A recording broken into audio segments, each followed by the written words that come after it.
Good morning, ladies and gentlemen. I'm delighted to open with you the Industrial Technology 2020 conference, together, of course, with our partners and friends from the German presidency. The conference this year is, I find, particularly exciting, even if, of course, we are doing all of that remote and don't have the opportunity to interact and to mingle.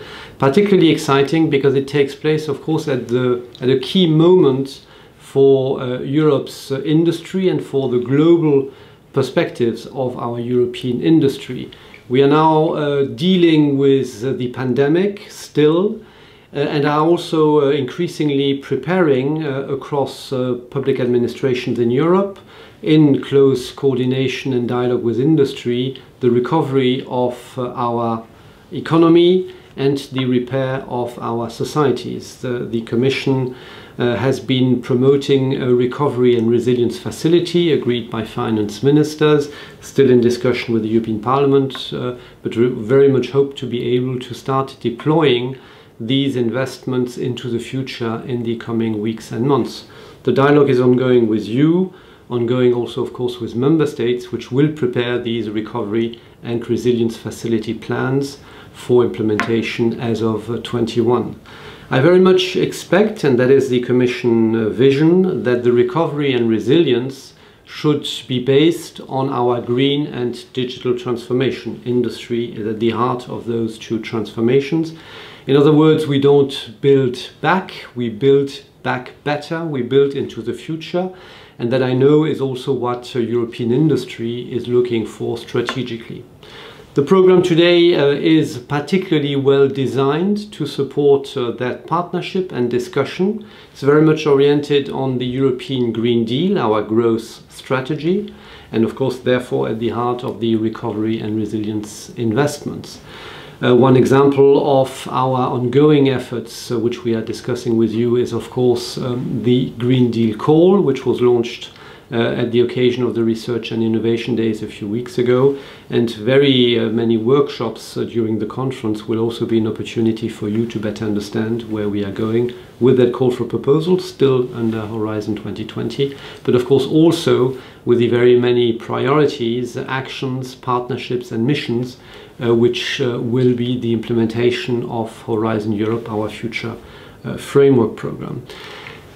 The European industry is an industry which is embracing today more than ever sustainability. Sustainability, of course, in the ecological sense, and I'm very happy that Madame de Clèves-Dixon will speak as well in a moment to give you the perspective from the point of view of the Club of Rome and from her many activities, including also with my teams in DG Research and Innovation. Ecological sustainability, of course also economic and social sustainability, and the work on recovery and resilience, I think, is showing us that you need to bring together these various strands of sustainability, and Europe's industry, I think, is able to do that. You are an industry which is embracing change, you always have. You are neither, in terms of technology, good or bad or even neutral, but your technology is a technology which needs to promote these European values, be a technology for good. And the Commission very much believes that this green and digital transformation, which you will spearhead, will also allow Europe's industry to be competitive in the coming decades. Now, all this is of course very challenging, we are well aware of that. The recent Commission proposal in the climate law to move to 55% of CO2 reduction by 2030 is a tall order, distinctly feasible. Our impact assessments, I think, demonstrate that. Distinctly feasible but challenging, including for industry. In our homework and analysis, there's a clear indication that for that objective to be met, we will need a major contribution from industry with CO2 reductions of up to 25% as compared to 2015. So here also for you a tall order. Of course, Commission policies, member states obviously, but Commission policies as well, want to work in partnership to support industry in that climate reduction path, in that green transformation, which goes of course beyond climate mitigation and abatement measures only. And we will do that of course also with research and innovation, because we believe strongly that research and innovation, and that's very much what you are discussing during the conference, provides not only the knowledge, but also the solutions, technology and experimentation in the economy and society needed for these transformations and these CO2 reductions. It takes the form of alliances. Many of you are part of the Batteries Alliance or the Microelectronics Alliance, which are up and running. Investments, of course, also with a strong technology and future research dimension. And we are now setting up the Hydrogen Alliance, which is very much driven also by priorities in member states, particularly from the German presidency.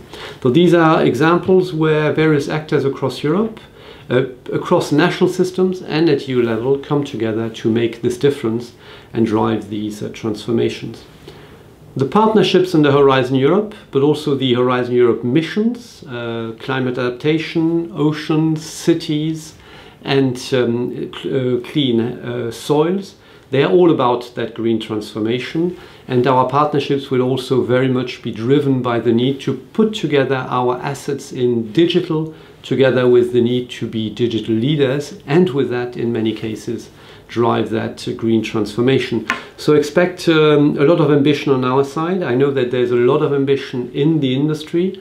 The Spire partnership, which we will bring into the future, is, I think, a very good example of that.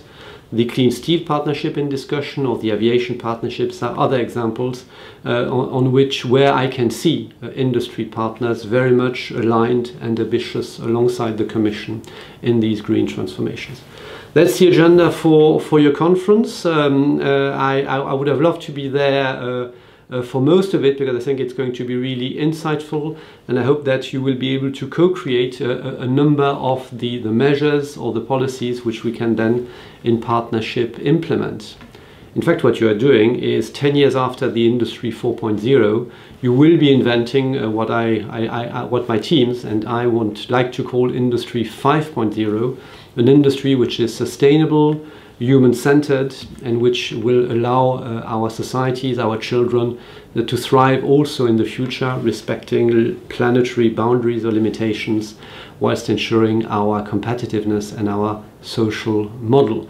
A lot to ask from industry. Again, we do that in partnership, but I'm sure you will explore all of that in the next couple of days, and I'm looking forward to the results of the conference. Thank you very much.